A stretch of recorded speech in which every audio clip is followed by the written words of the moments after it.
At Drummond Golf, we understand your passion.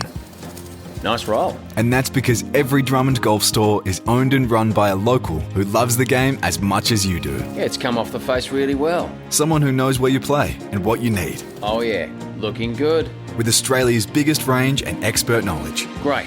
Now let's try that putter with this grip. So if you want to improve your game, see a local expert at Drummond Golf.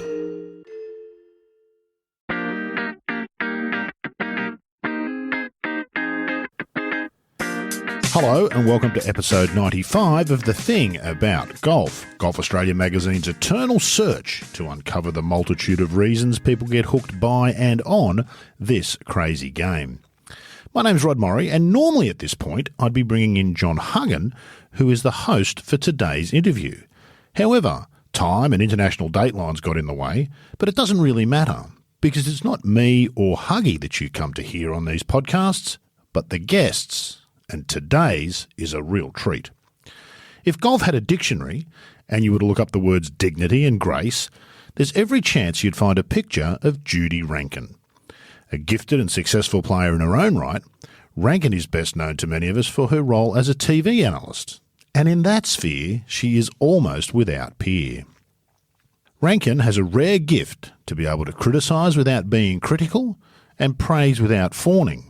Unlike so many of her fellow commentators, Rankin actually adds to the viewing experience. Now, just a quick note before we hear from Judy. You'll hear some discussion about live golf towards the end of this interview. I just need to note this was recorded before the announcement about the deal between the PGA and DP World Tours and Saudi Arabia's Public Investment Fund, so keep that in mind as you listen. That's enough out of me. Let's get to John Huggan and Judy Rankin. Here we are, the latest edition of the Thing About Golf podcast. I like to think that every episode is special, but this one's extra special because of our guest, Judy Rankin. What was and is the thing about golf for you? The thing about golf for me is my entree into golf and the fact that I became a good player and so on is a very different story than most people. Tell me. I always say that I didn't fall in love with golf. Golf found me.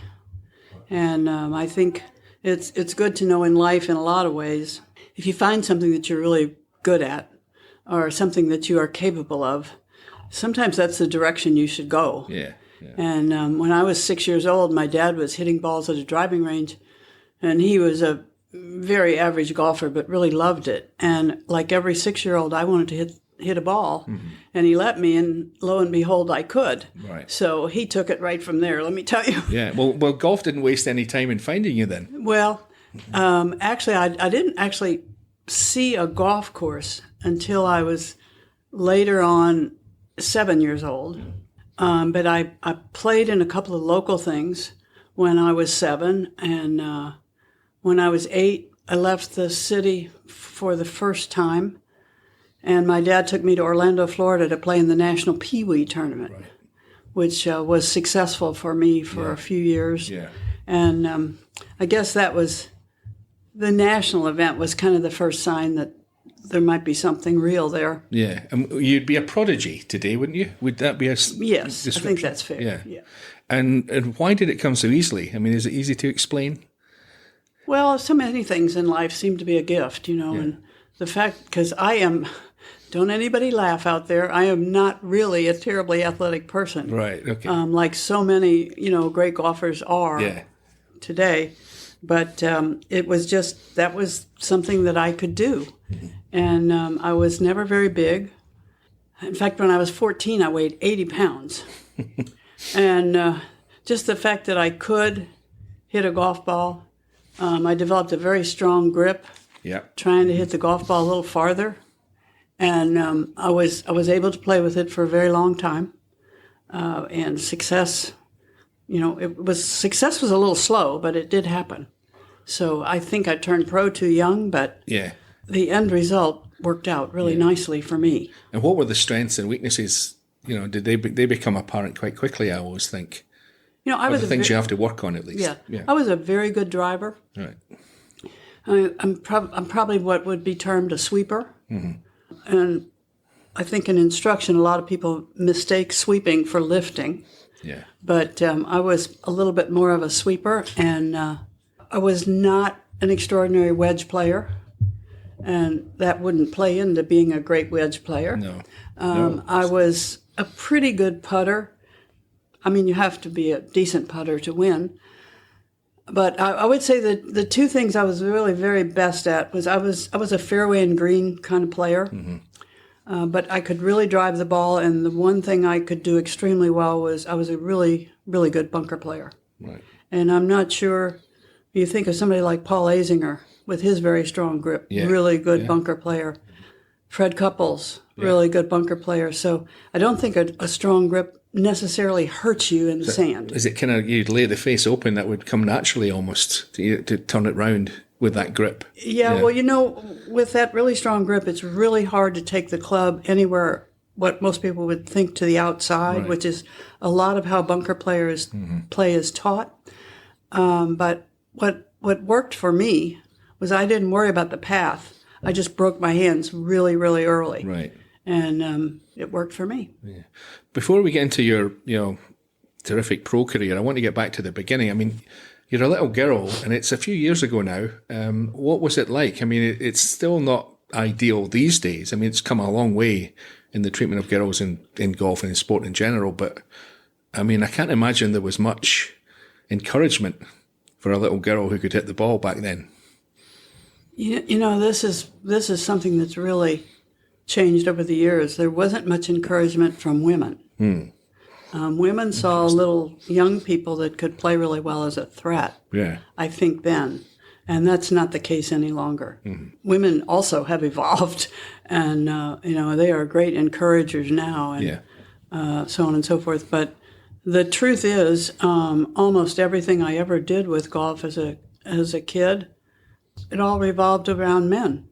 And, men would be fascinated that I could play pretty well. Yeah. And they always wanted me to play with them. Yeah. But so I would have to say, and I think this is true, John, I think an awful lot of women who succeed, somewhere along the line or many times along the line, they have some man who encouraged them that helped to make it happen.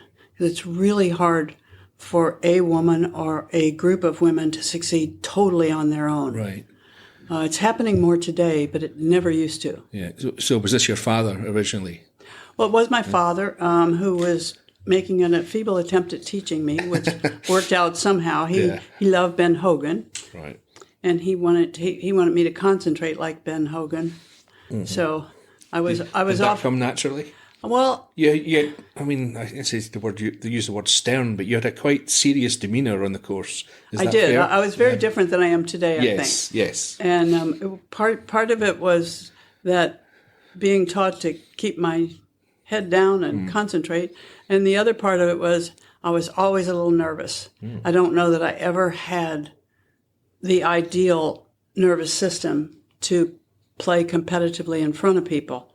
But, there were times when I was pretty together. Yeah. Don't get me wrong. Yeah. But my general nature was I didn't quite know what to do with myself when people clapped. Right.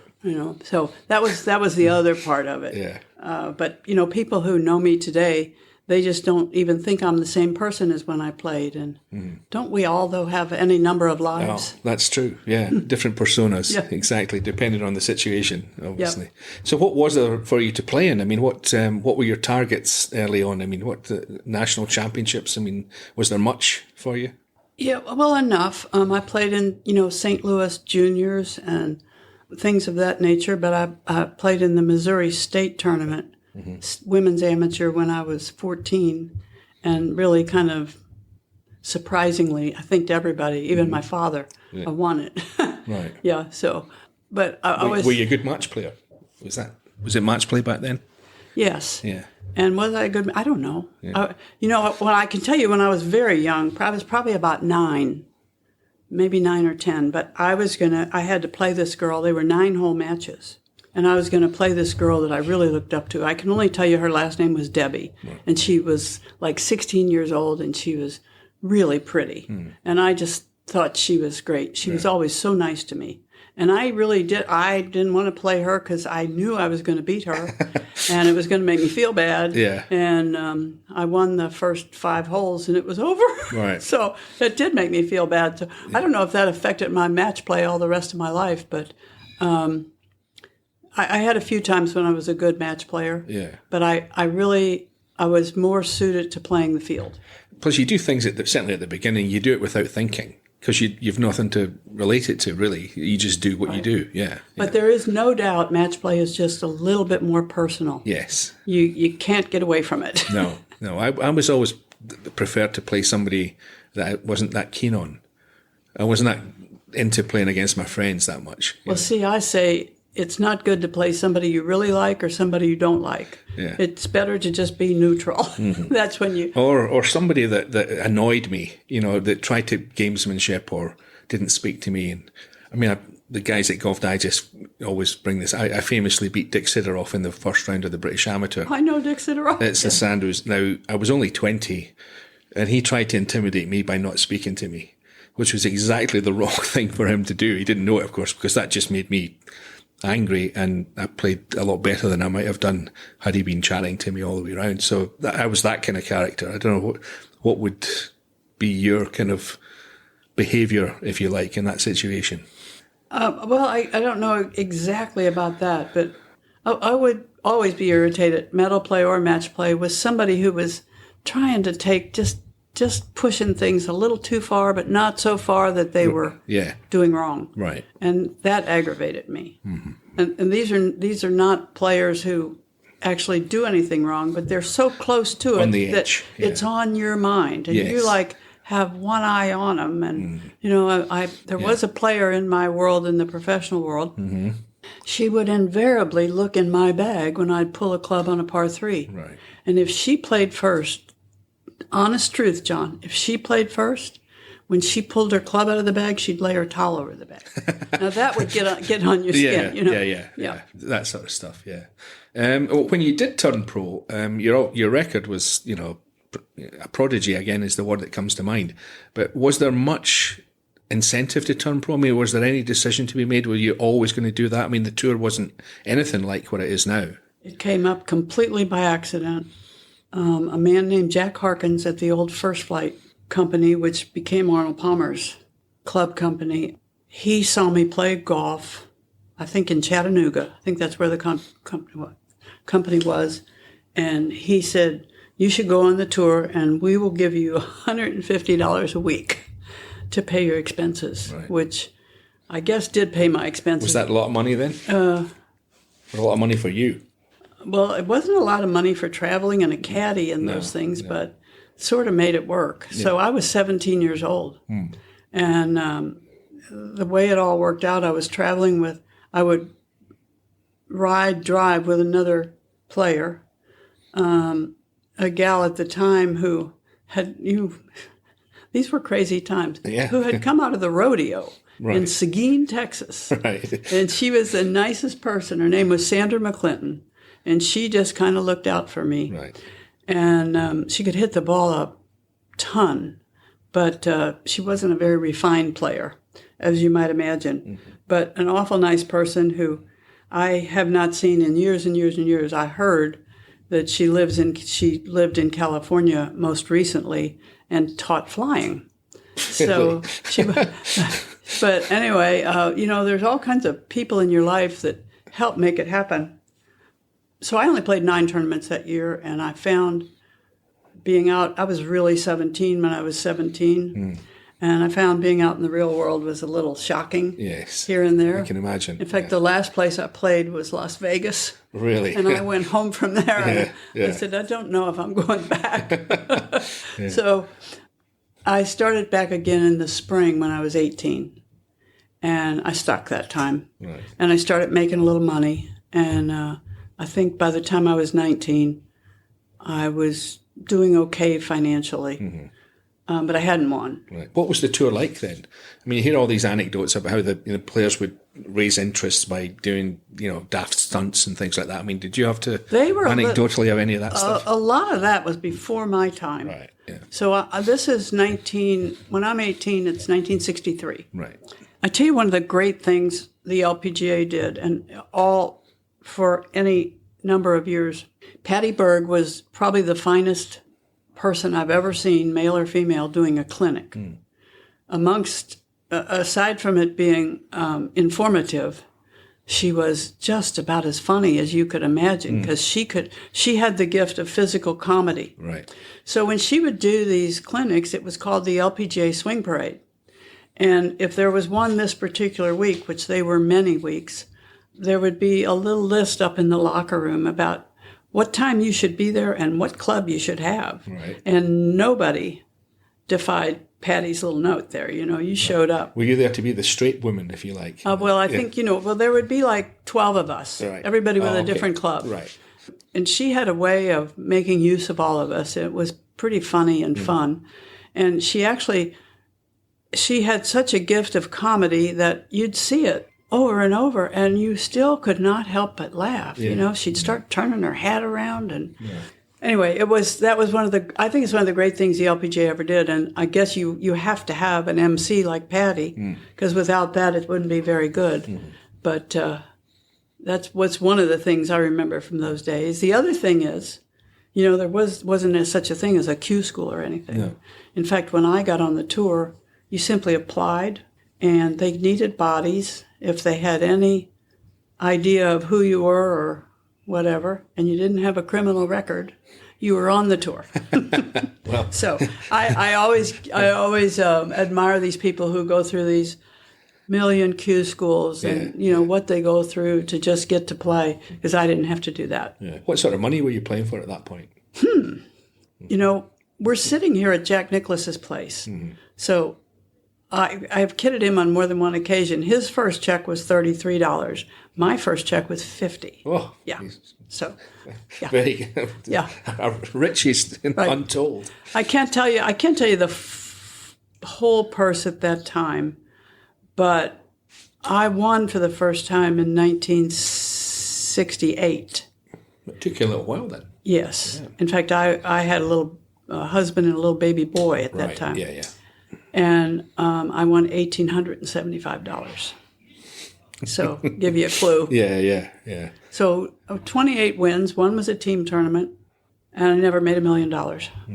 Yeah. I looked and we spoke to Alex Maselli just before we started this party, and he was telling me you'd been speaking to him and you'd told him that fact. Yeah. So I didn't realise that you'd never reached, because I know you were the first person to win $100,000 in a year, but you never won $1 million total. Never. That's amazing, isn't it? Thank the good Lord for television. Yeah. Yes, indeed. Yeah. How did you react to or did you even think about it, the differentiation between the men's purses and the women's purses? I mean, some of the women, quite rightly, got upset about it and were quite strident in their objections to it, or there should be certainly more. It should be closer, if not equal. How do you view that? How did you view it then, and how do you view it now? It's funny, then I think we were pretty good at accepting our lot in life and trying to keep clawing upward. It was, for the most part, it was always an amazing group of people who kind of stuck by each other. I think there might have been a few more close friendships then, because everybody was in the same boat. I think only a few people, maybe Mickey Wright had a little bit of money to back her up and this and that, but most everybody was living week to week in a way. Yeah. And that went on all of the 60s, I think. So you're smiling. I want to know why you're smiling. I'm imagining what good times we had and so on, and we really didn't have any money. At one point, the treasurer sat in the scorer's tent on Sunday. And if you needed your money, she could write a check for what you won. And the pro shop was prepared, and you'd go to the pro shop and cash your checks. So you'd get to the next place, because we didn't have credit cards or any of those things. I mean, cash was it. Yeah. And I think about those times, and then you think about somebody who's complaining about hospitality today. And they don't have the food they want. I just think it's not good. So, but all those times worked very good for us. I know, in many ways. There was no danger of you being spoiled. No. Although the least little, what didn't take much to make us very happy. I will tell you that. And how were you progressing at this point? I mean, you were, by 68, I'm assuming you were one of the better players, if not, Well, I finally won, which within a year or two opened the door, and I start winning on a regular basis. Yeah. I didn't win really what I would call one of the big ones until the Colgate Dinah Shore in 76. Yeah. And that winning purse was $32,000. And I think my husband and I, and certainly my caddy, thought we were rich. Yeah. Yeah. We were rich for a day or two. But just to add to no money, my husband and I bought our first house after that first win. And we had to pay the down payment. We paid half of it. And in 90 days, we paid the other half. So that's how we got our first house. Brilliant. So we really were, every family, every person struggling like everybody else. Yeah. Television is really, well, of course, we got older and my husband got a little more successful and this and that, but television was really when I had any kind of income to maybe help to make you secure. So I'm very grateful for that. Yeah. The original question was about the men. I don't think I thought about it so much at that time because we had our own problems, rather. Yeah. But what I think today is I think you have to prove your value, which there is no doubt the PGA Tour does rather naturally. Part of that is the kind of coverage that they get. This is sort of a chicken and the egg thing. And so I don't really expect, I don't know if I would ever expect it to be equal, but I would think that the gap could get smaller. Yeah. I do think that because never in the history of this game have there been so many women who are so good. Yeah, And there's more of them now for sure. yes.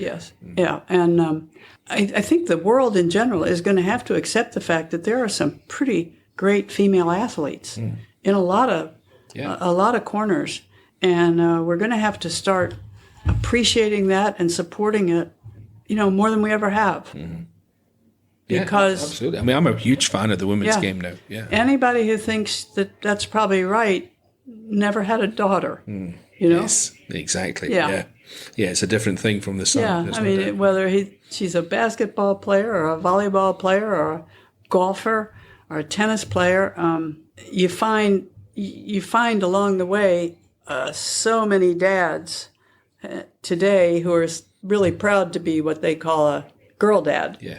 And they are supporting them at everything. So that picture's changing. Yeah. Just to off on a tangent slightly, you were married and had a child fairly young in life. That would make you a little bit of an oddity on tour. I mean, not unheard of, but the exception rather than the rule.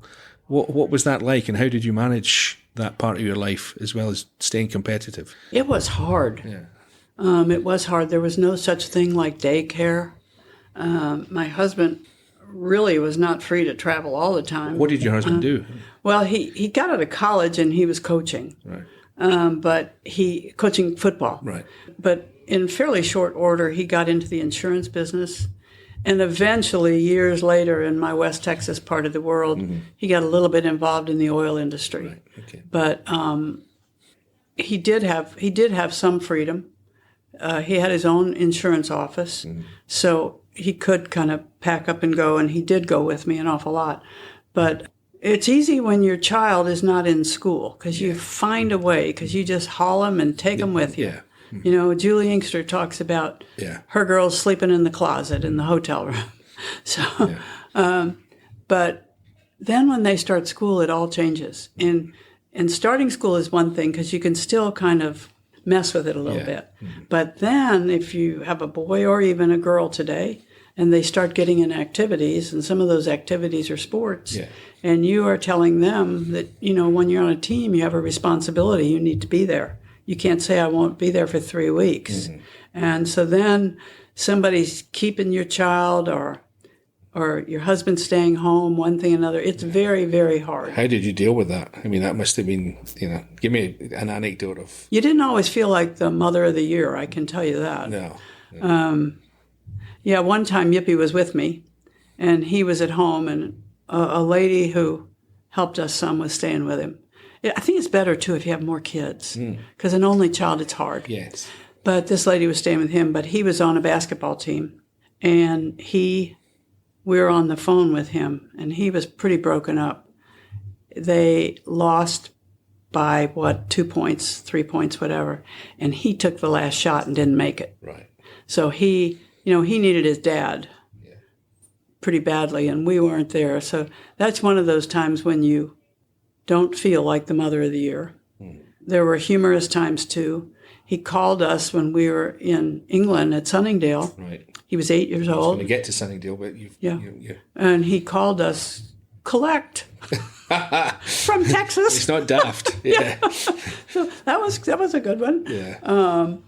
But yeah, we had a lot of fun times too. And the thing you have to remember is the kids pay some kind of price, but they also get experiences that a lot of kids never get. Never get. So. Yeah, I feel almost bad asking you that question because it's not a question that you would ask of a man. It's almost.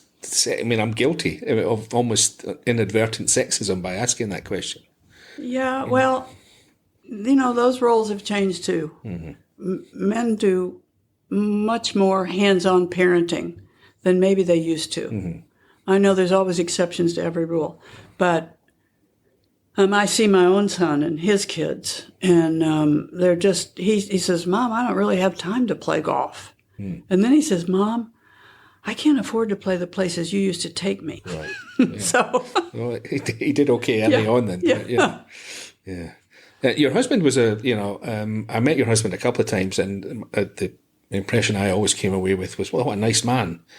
You must miss him. Obviously, he's no longer with us, but he was kind of well-known figure on tour, wasn't he, towards the end? Well, he was. He got a little emotional playing golf, both good and bad. Right. I know, in San Antonio one time, I guess other players were in the room next to us, and we were kind of having a fight about how I had played. I can't imagine that. About how I had played. Yes. So, and they said they were kind of worried about me, and then I shot 66 the next day. So, just to show him, probably. I don't know. Anyway, but he was very supportive. I always think my dad got me into golf and did his best to teach me. But I think Yippee taught me how to be a competitor. He had been a football and baseball player. Right. And he really, he made me tougher, which I needed to be. That was a component that I really needed. I did. And since he's gone now, and he's gone now 11 years, the one thing I knew immediately when he was very sick or when I didn't have him anymore was that he was the person who always had my back. And maybe a lot of people have somebody like that in their life. And then when you have to learn that you don't have that anymore and you got to, buckle up. But he had a lot to do with my success, and he became a little bit of a cult hero. There are stories about him that aren't true, but a few of them are true. Right. So as I say, I had very limited contact, but I liked him immediately. A lot of people said, he used to kick trees. Yeah, and I'm not sure about that, but anyway, it's hard to be outside the ropes when you're emotionally involved. It's hard to watch. I mean, we're here at the memorial, and you think of all the wives who are parents who are following and stressing. Yeah. It's hard. Yeah. Judy, I want to talk about your timing on tour in the sense that you won 26 times and you won 2 tournaments that became majors after you won them. But famously, you never actually won a major at the time it was a major. I'm needing an explanation for this, given how good you were. I was second in a lot of them, John. Yeah. I know. I don't know. I do know that I don't think U.S. Open golf suited me really well. I had a couple, 3 good U.S. Opens, but I really only once threatened to win. And I don't think I either that or as a child, it was built up too big to me. And I always had a little special nervous attack about the U.S. Open. Yeah. I mean, sometimes there's just no explaining things. I mean, Sam Snead, never won a U.S. Open, which is ridiculous when you think about it. So. Well, you're not alone, put it that way. Yeah. If I can soften the question a little bit. Yeah. I'm kind of over it. Well, you know that I won at Sunningdale a couple of times. And between winning at Mission Hills, the Dinah Shore thing, and those two at Sunningdale, I think those are for me, the most important things that happened for me, because I fell in love with Sunningdale the first time I saw it. Who doesn't? Yeah. Yeah. And I'm really sort of over the major championship thing. Was the US Women's Open back then, the philosophy of the USGA the same as they applied to the men's? The narrow fairways, thick rough, fast greens. Was it the same? Yes, but when reasonableness came to the U.S. Open setup, it was when Judy Bell became the president of the USGA. Yeah. And all of a sudden, the golf courses, they just, it was more possible to play well. I think I played every U.S. Open trying to avoid disaster. It's not like you could attack. Yeah, you steer shots eventually, don't you? Well, in the high rough thing, it made you want to miss the ball always short, because the high rough was all the way around the green. Of course, much of that has been changed these days. Yeah. But I realized that in my day, if you were short, you could play. Yeah. If you were long or right or left, you couldn't. Yeah. And the lob shots that people play today, I don't think anybody could do that nearly so well then. And that might be because of golf clubs, but you just didn't see it very often. You really didn't. And maybe, Phil Mickelson hadn't taught everybody how to do it yet, or whatever. Yeah, exactly. You mentioned Mickey Walker there, and I was she's on the list here. How good was Mickey Walker? Not Mickey Walker. Mickey Wright. Mickey Walker. Where did I get Mickey Walker from? Solheim Cup Captain. Mickey Walker was good too. Yes, he was. But Mickey Wright was exceptional. Yes. Yeah. And I pretty much got to play with every great player in women's golf except for Babe. I never saw Babe. Right. She passed away in 1956, I think. So, but I played with Mickey, and I liked Mickey, and Mickey was always nice to me. She called, the last time I ever spoke to Mickey, she called me out of the blue about 7 or 8 years ago on my birthday, of all things, which was really nice. But watching her play at the peak of her career was like no one else played. She could hit her long irons super high, and long irons then were all the way down to the 2-iron, yes, which they don't seem to be much anymore. Looked like butter knives with these things, yeah. She had a blonde-headed obviously wooden driver from Wilson, and I heard through the grapevine that she never would try a metal club. So that's interesting.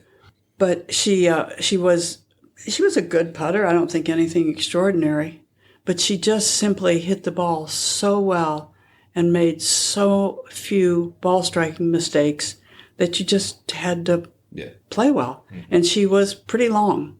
I don't know if she was the longest player on the tour at that time, but she was long. And Mickey was tall. Yeah. Mickey was maybe 5'11", maybe. And she could hit that high ball that it was kind of still hard for women to do that weren't really playing well. Yeah. You know the feeling when your mate's golf ball flies past yours? Or when you're on the green in regulation, but he holds it from the bunker? At Drummond Golf, we get it. That's why we have our lowest price guarantee. As Australia's biggest, you can count on our massive buying power for the lowest prices in golf. But if you do happen to find a lower advertised price, we'll beat it. The Drummond Golf lowest price guarantee. Unbeatable. Conditions apply. So who the other players, who were your biggest rivals, or did you see as your biggest rivals as you went along? Or did you think about that? Well, I will tell you, once when I was 18, I made the turn, and I was leading, and right behind me was Mickey Wright on the leaderboard. And I got so hyped up, and I'd never experienced this before, but I hit it over 3 greens on the back 9 because I just was pure adrenaline. I guess so. Yeah. Anyway, I lost to Mickey, but it was an interesting, great experience. And as time, I mean, there were a lot of good players. Betsy Rawls was a very good player who's kind of been forgotten. There were a lot of good players, but as time went on, Kathy Whitworth was a big part of the picture. Yeah. Joanne Carner became a big part of our picture. Yeah. And she was an interesting player because she didn't turn pro until she was 30. Yeah, because she cleaned up a lot in the amateur. She did. Yeah, so she was 30 years old when she came to the tour. Yeah. And I think everybody knows what a wonderful player she was. Yeah. And she's 84 today and still plays 9 holes here and there. Who would be your top 5? Oh, that's such a hard question. Yeah. Where's Nancy Lopez in this? Is she in there? Yes, but not until like 77. Yeah. Mm-hmm. So 76 and 77 were my best years, although 73 was a really good year for me also. But Nancy comes along, and she wouldn't be mad at me because I've said this before. She was just a very homegrown player. Mm-hmm. I didn't think she hit the ball very high. She could hit the lowest tee shot I've ever seen and keep the ball in the air. Mm-hmm. She was very strong. Yeah. She was an amazing putter with a style that you would not teach anyone, very handsy. Yeah. But she could play the game. And as time went on, certainly into the early 80s and all, she became a much better ball striker. And she eventually became, I think, a really good driver. You know, she could hit that high draw, which everything when she first came out went the other way. Right. Okay. So I think her game evolved to be much better, and she remained a good putter. Mm-hmm. She had one thing in common with you, that she didn't win the US Women's Open either. That's right. Yeah, That's famously. Right. Yeah. But she was a pretty happy golfer, and she was great for the tour at the time. Oh, she was. I became much more aware of the game because of her. Yeah. She didn't make many close friends on the tour, and she told me later in life that there were people who advised her not to do that because it would be hard to beat them. Yeah. Tiger followed that path as well. I guess, yeah. So, but she came along, and really good players who were coming right next generation from me. Yeah. A player like Beth Daniel was a really good player. Yeah. I was already working in television when Laura Davies came, and Annika, and Corey Webb. Yeah. You know, these are the ones you really don't see much anymore, although Annika's in the news every other day. Yeah. I think Annika has worked hard to brand herself. She has, yes. And she's very good at it. Mm-hmm. She still plays quite well. And Julie Inkster was big in the picture. Yeah, I loved watching Julie because she was so into it. Yeah. You know, she was, every emotion was there. You know? She's the ultimate competitor. Yeah. And she's also the ultimate fan. She watches every sport. I know. Yeah. Every sport. It's probably a good thing she doesn't gamble. Yeah, you know? Good enough. Yeah. I wanted to, before we move on a little bit, you mentioned Sunningdale. My memory of what I watched that on television at home when you were winning those at Sunningdale, and my memory is the headband you wore and the big glasses. Is that my memory? Your memory's correct. Yeah. And how good were you at that point? I mean, it seemed to me that you were just about the best player in the women's game at that point. Is that fair, or were you close? Or were you just one of the best players? I was up there. Yeah. The glasses are because I always wore glasses to play, and you see me today without glasses because of one contact and cataract surgery. All right. Okay. All right. I had a great caddy over there. It was Peter Coleman, wasn't it? No. Who was it? No, my caddy was... Oh, good Lord. It'll come to me in just a second. Yeah. Anyway, he called me Madam all the time. Right. English caddy. Yes, yes. And he was like I can't believe I can't think of his name right now, but one of the dear people in my life. Anyway, he had been there since he was 13 years old. Right. And Ron Mullins. Yes. Thank you very much. Right. I remember him. Dear Lord, thank you for that. And he really guided me around the golf course. He also convinced me to play the small ball, which was pretty fun experience. That ball would just come off the face of your driver. Yeah. So I also was playing with a new club in my bag when I went over there, and I'd only had it about 6 weeks. And it was a very deep-faced Tony Penna head and a graphite shaft, which was brand new on the scene. Yeah. And I was driving the ball a good 10, 12 yards farther than I had in the past. And everybody who plays knows what that does for your confidence. Yeah. You play at a different golf course. Yeah. That was a big deal for me in 1974 when I won there. And I'll tell you one fun story. And I'm not sure which year, it was that first year or the other year when I won, but we were on the 13th hole, par 3. Down the hill. Plays down the hill. And I hit a shot about 10 feet short of the hole. And he was reading putts a bit for me, and I said, Mull, I think it's going to move a little to the right. He said, no, madam, straight putt. Madam, I love that. Yeah. So I hit the putt, and I thought I hit it pretty well, and it just broke off to the right. I said, Mull, I think that putt went to the right. He said, did not, you shanked it. He was no responsibility. Yes. Difficult caddy. I love the man, and I actually, my husband and I spoke to him on the phone in one of his last days when he was in the hospital. So many of the members at Sunningdale were close to him, and they made that happen. Yeah. Your career ended prematurely, I'd have to think, because of back problems at the age of only 38. I mean, that's young, even, any era that would be classed as young. Do you look back with some regret on that, or is it just you're quite philosophical about it? In all honesty, most of my best years in golf, I had a lot of back problems. Yeah. And at the point when I really walked away, I had blamed everything that I could be blamed but my health. I blamed myself mostly, blamed my clubs, I blamed this, I blamed that. Had you been, your form had declined? Playing really poorly, really poorly. Eventually, one day at Torrey Pines, I just said, I'm going home. And I did. And I think I was having a little mini nervous breakdown. Really that serious? Yeah, I was. Yeah. I was. I can't imagine that in you. Yeah, I was. It was very, very hard on me. But it turned out to be a blessing because the following year I had a big procedure on my back.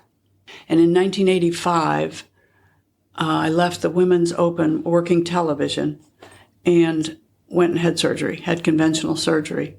And I'm one of the lucky ones that had really good surgery. I have a little nerve damage in my left leg, but I really haven't been crippled up since. So you didn't look back with too many regrets, it didn't sound like. No, but when I started to be better then, it's, are you going to play golf again? But I'd had this little opportunity in television. And I, quite honestly, did not have the heart to work at it again.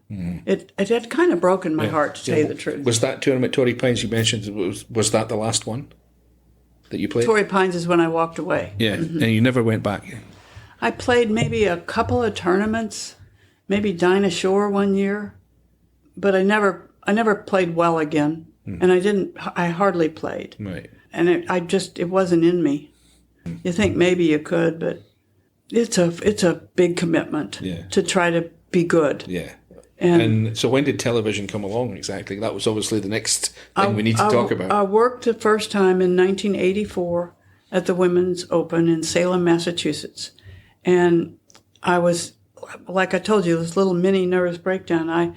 When I said yes, I would do this. And I was friends with Bob Rosberg. And he's the one who said, you ought to try Judy Rankin. Right.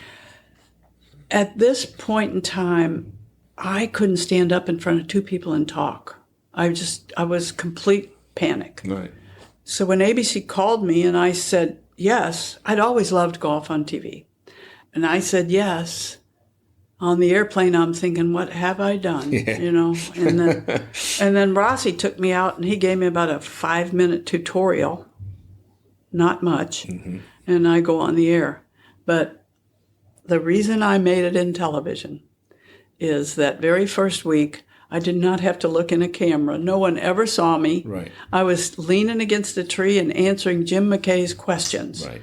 And that's what got me started. And I think at that time, had I had to look in a camera and talk, I might have never made it again. That might have been the end of it. Yeah. So the next year, I was asked to do the men's open. And then they made me look in the camera, which I can only tell you, I really had to Yeah. buck up What for would that we say one. if we looked at the tape of that now? What would you I don't know.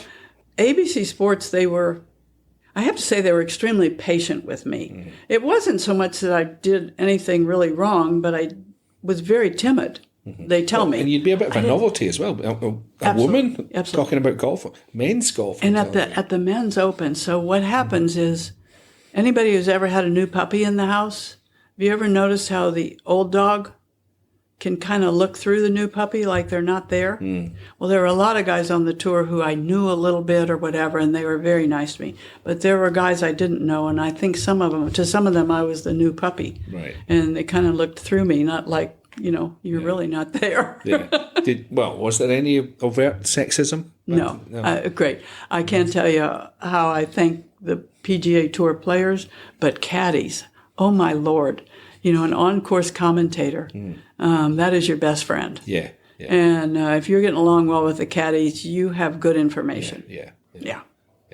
What sort of philosophy, maybe didn't have any thoughts when you started, but as your career evolved in television, what did your philosophy on commentary become? I mean, what were you trying to convey to the viewer? I tried really hard to be honest without being hard on people.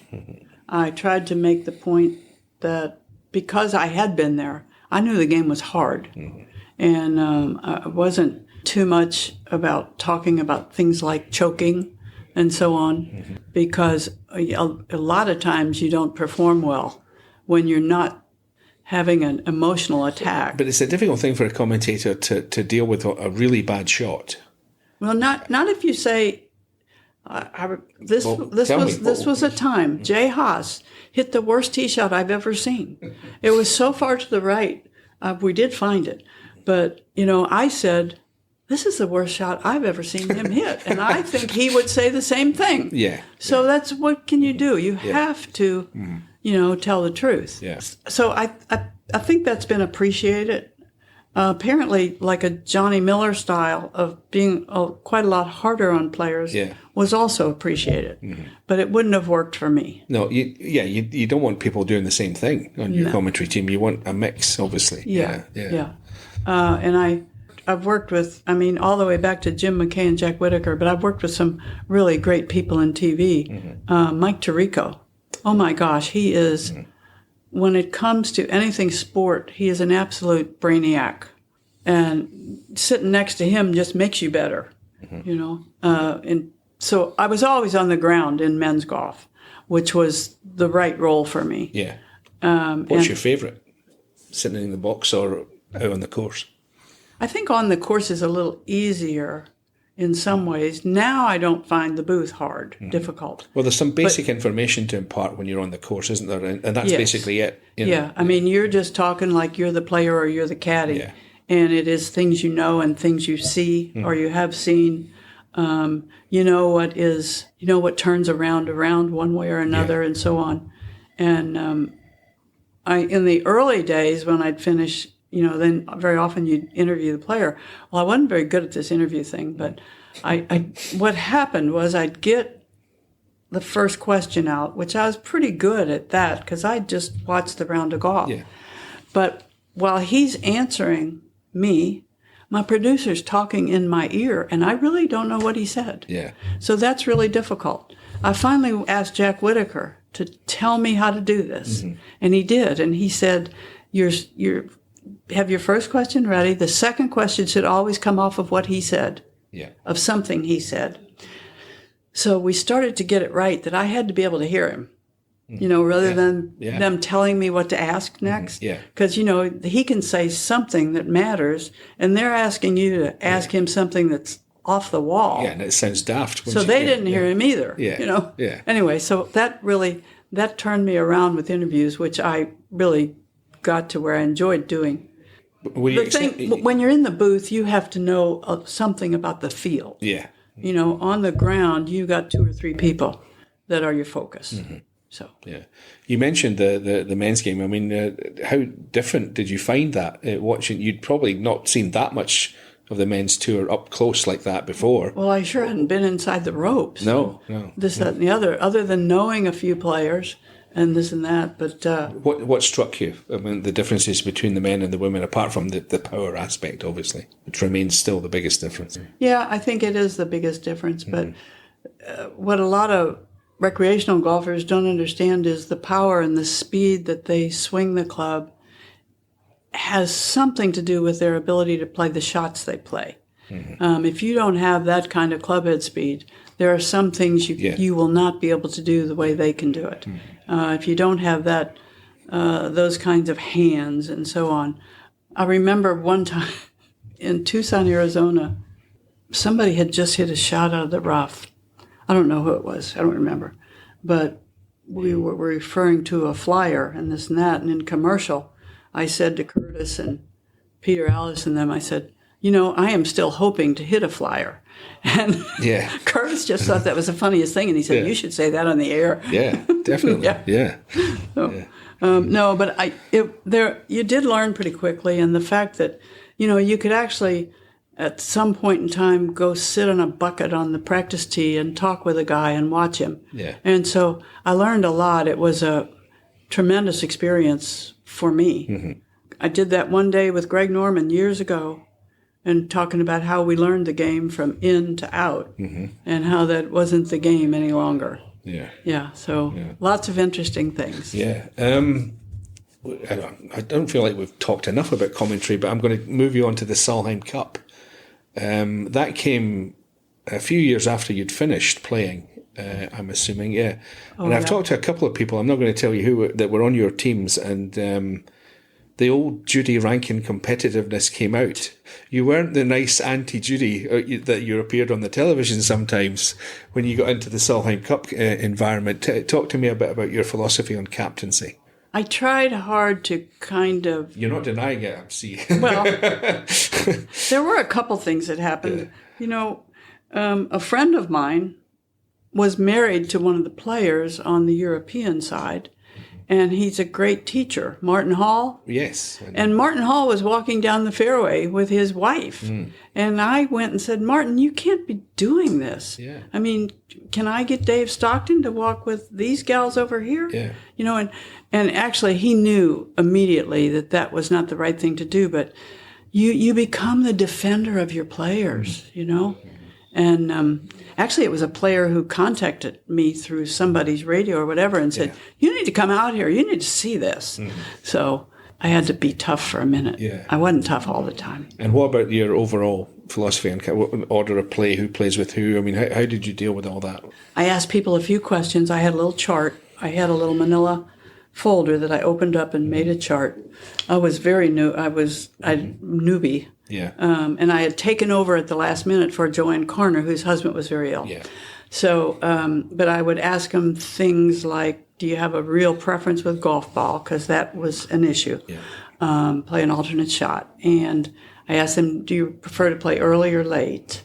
Things that I could have some control of. Yeah. But I just mostly got to know them. And one of my finest little 30 seconds was in Wales at the 18th hole on Sunday. Betsy King, who is not real outgoing and forthcoming with things, she came over to me and she said, I just want you to know, this is the most fun I've ever had in this silly thing. So from Betsy King, that's a huge compliment. Yeah, I could imagine. Yeah. So, we tried to make it fun. We tried to make it matter. And, you can't play the shots, but if you get your team just needs to be on your side and on everybody's side. Mm-hmm. You're taking professional athletes who have their own bank account and trying to ask them to become a team. Yeah. Mm-hmm. And I can only imagine that in men's golf that's even harder. Yeah, a lot of egos at play there. Yeah. This is leave your ego at the door and think about your friend there that's your partner. Yeah. So what did you take away from it, with that experience? Some of the most fun I ever had in golf. Yeah. The second time was at Muirfield Village, right here where we are. And it was great golf. The whole experience for me was, I said I'd take the job forever, for life, if they'd give it to me, but they didn't. No. I give different opinions on this. How important is the captain? Some people think it's not important at all. Some people think it, Paul McGinley, for example, came along and changed the way it was done, really, in the Ryder Cup. I mean, he moved the thing on. But other people think it's just not that. Just put them together, throw them out there and you can do everything right as a captain. But if my guys hold one more putt than your guys, you lose. It comes down to how people play. Mm-hmm. But I think a captain matters. I think a captain sets a certain tone. I think a captain, which you can go back in history and you'll see it, a captain can make it a great event with great sportsmanship and so on and so forth. Or a captain can just be tough as a nail. Mm-hmm. And I guess in some ways they've both worked. It sounds like you were a bit of everything there. Well, I would have. I think you're tougher than you've let on. I've always. Well, I think I am. Yeah, I do. I think I am. Yeah. I always say I'm not very competitive, but when I don't believe that for a minute. But I was competitive when I put the tee in the ground. Yes. So, but the thing with not being very competitive is this, John. You don't have to be in competition to be happy. Mm. Some very competitive people, they have to compete at everything they do. Yeah. And that would not be me. No. So, no.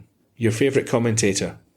One of my dearest friends was Peter Allis, and I loved his. He'd be my favorite too. I loved everything about the way he worked, but he could make some sort of little guttural sound, and it counted as commentary, and I can't get away with that. No, yeah. He was different from, and that's what made him special. Yep. He didn't do it like everybody else. Yep. Yeah.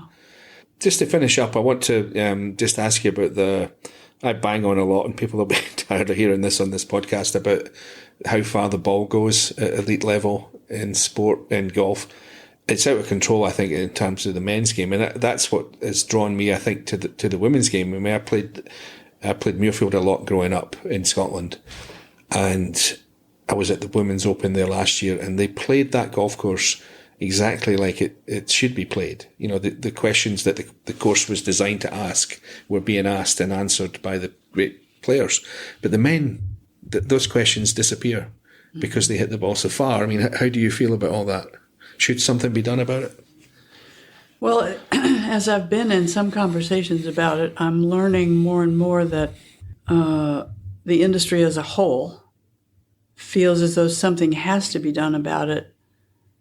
Not so much for tomorrow, but for the future. And I don't know if people can get stronger and, anything can change. I know there will not be, barring something I can't imagine, there will never be development of a golf ball to be better than it is today. You think they peaked on that? Yeah. I think they will have had to, or they're going to ruin the game. But whether this idea of the golf ball going backwards, how that's going to work and all, I don't completely understand. I do know when some of the best players in the world get to certain golf courses, they don't score ridiculously low. So I don't, but I always think, look at what they have to do to the golf courses to keep the scores within those parameters. And so many of the great courses are completely landlocked. Yeah. So problem there. But the thing is, and you tell me what you think, you're a big, strong guy. Can it go farther than it's happening now? Well, it's seeping down from just the elite level, I think. I mean, I spoke to a friend of mine who plays the golf course that I played a lot growing up. And the guys who didn't play as well as I did back then, there was a par 5, he drove up the top of the hill and it went down on the other side. And it used to be from the meadow tee. It was a really good drive for me to get right to the top of the hill. Now from a tee further back than the one I played from, guys who don't play as well as I did back then are having to hit 3-wood to stay on top of the hill. They're hitting it, they're reducing the course to chip and putt. And that, the whole strategy and everything, I mean, the questions being asked are just being lost. And it's especially true. I mean, some of the top players, they object to being, you think they're accusing them that they're not as good as the guys from the past. They are. They're terrific talents. But my point is that they're not being asked to display enough of those talents. Yeah. We're missing out, and so are they, I think. Would you agree with that? I do, and the first thing that you said, I would tell you that college players today, most of the college players, both the men and the women, they're hitting the ball the lengths all these professionals are. Mm-hmm. Yeah. And I can tell you, if you can remember the third hole at Mission Hills, it was a long par 4 where we played the Colgate initially and all the way through to the last chevron that was there. The third hole was always one of the hardest holes on the course, if not the hardest. So and they play approximately the same tee today. I would drive the ball really, really, really well and get on the top of the hill. Mm-hmm. Now, there are still a few players on the tour who play from the top of the hill, but most of them landed on the far side of the hill and then on the downslope. So I would be hitting maybe at very best a 4-iron, but pretty often a 4-wood into the green. Yeah. These people are hitting wedges. Yeah. You're hitting wedges. It's so much different. I just can't tell you. Mm-hmm. And yeah, you could make the golf course at this point for women even longer. Mm-hmm. But oftentimes they're playing 6,600 and 6,700 yards. Mm-hmm. So it's not jimmied up to make it look like they hit it farther than they do. Mm-hmm. And the men, I know that they're kind of taken back when they have to hit a 5-iron on a par 4. Yeah. You know? That never happens. And Jack Nicklaus, he gives them a few things to think about here at Muirfield Village. I know that. Yeah. But I overheard a conversation yesterday with Jack and Colin Morikawa. Mm-hmm. It was kind of cute because Colin was talking about the 16th hole, par 3 that has been made even longer. Mm. And Jack says, well, you've just got to hit a shot. And he said, well, that's what I'm going to do this week. I'm just going to hit a shot. Yeah. So, but they're hitting 5-irons, to the par 3, which their length is not just with the driver. You have to combine it all and see how it changes a golf course. Mm-hmm. Yeah, I'm not sure what the solution is, but I'm going to ask you one last question. The inevitable live golf question is coming your way. Oh, boy. What's your feelings as you observe what we've all gone through the last couple of years with all that? Well, I think it's harder for women. I mean, given where the money comes from for live golf. I mean, the discrimination against women in Saudi Arabia is well known and is extreme. No, I probably won't be appreciated for saying this, but I'm just kind of, in some ways, I'm sorry it came along because it's an argument in our world of golf that I hate to see us have. And some of the people who went to live, for me, they'll always seem to me that they should be on the PGA Tour. Mm-hmm. I know the money opportunities were extraordinary and so on, but it's just kind of unfortunate. And yes, I know how good they play. I mean, I know how good Brooks Koepka is. Mm-hmm.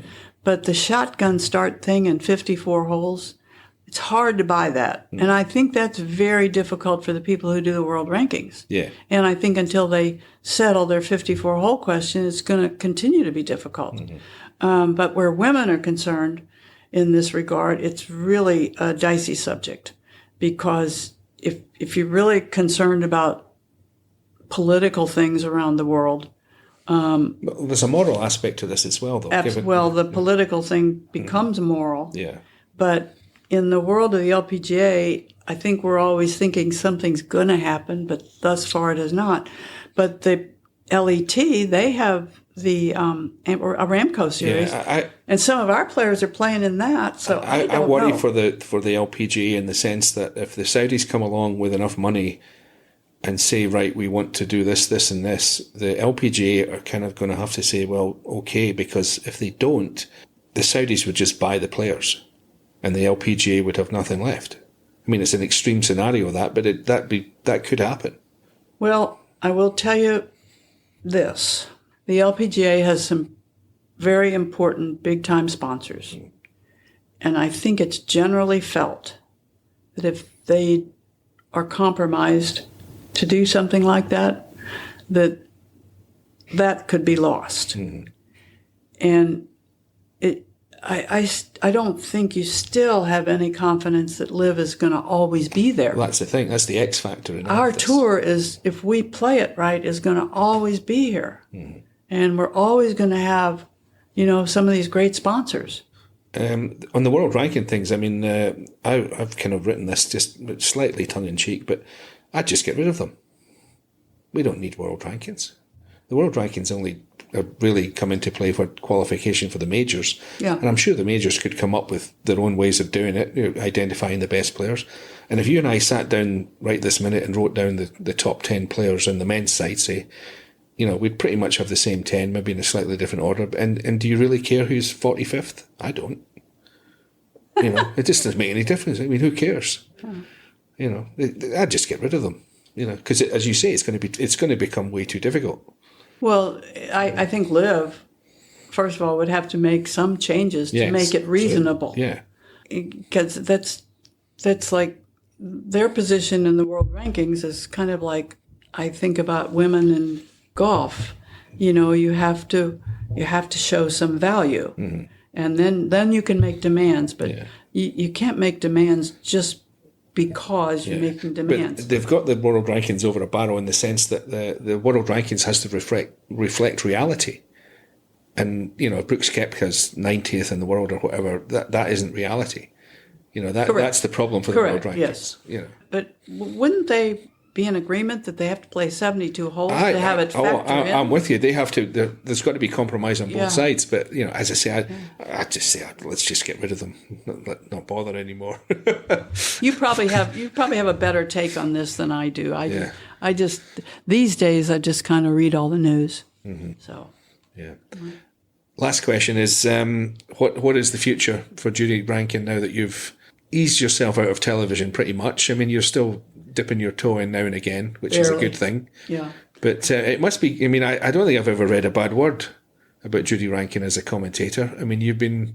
You got to be careful you don't fall off the cliff. I know. I'm not going to say you were lucky to do that, but it's a very nice position to be in. I mean, what did you do well that makes people like myself? I mean, I love listening to you commentate. I really did try hard after not playing to take the time to be nice to people who paid attention to me or wanted to talk to me, because I don't know that I did much of that when I did, but not in the same way as you can do when you're not a player.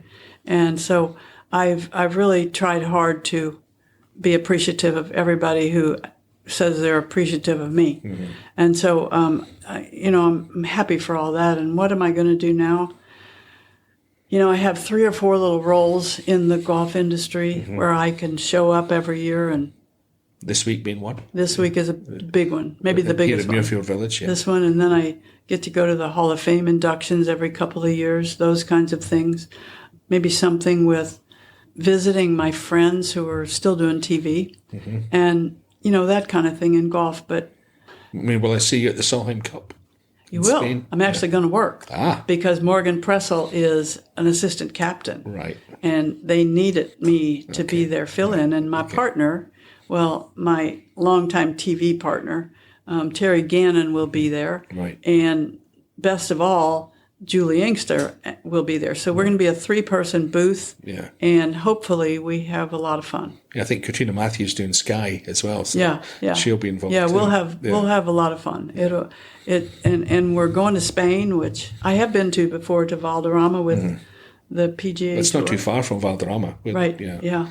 But get a buggy for the hill from the clubhouse down to the golf course. It's like at Mount Everest. I can see that in the picture. Yeah. So yeah. I used to get to the top of the stairs at Riviera and then have to do an interview, and think couldn't breathe, but whatever. Anyway, I'm trying to have a real life. I have 3 grandchildren, and I'm living nearer to my son and daughter-in-law. So, what do they call you? I'm Grammy. Grammy, yeah. Yeah, I like that. Yeah. Anyway, Grammy, thank you very much for your time.